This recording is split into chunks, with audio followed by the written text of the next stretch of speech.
This is the second of two tutorials focused on general provisions.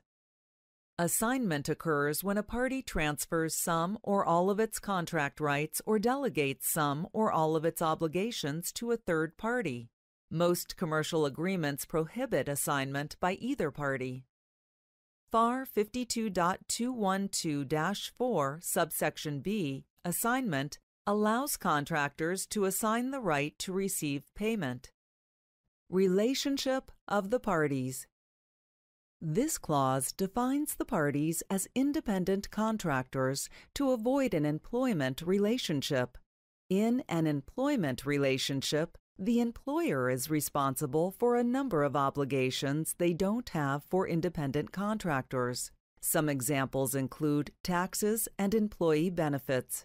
Be aware that the conduct of the parties can contradict the words in the clause.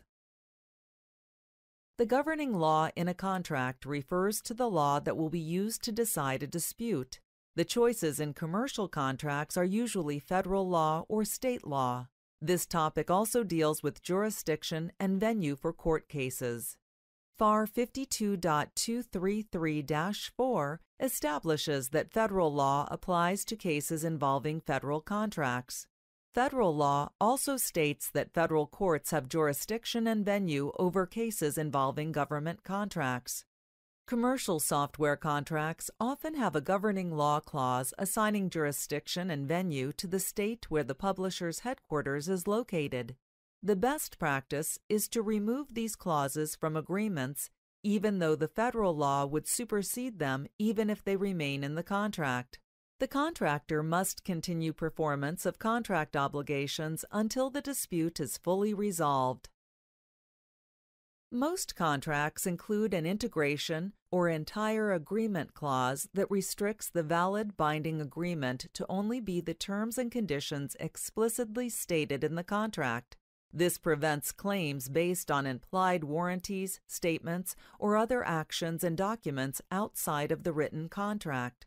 For example, product demonstrations or product brochures are not part of the contract unless the parties explicitly include them in the terms and conditions.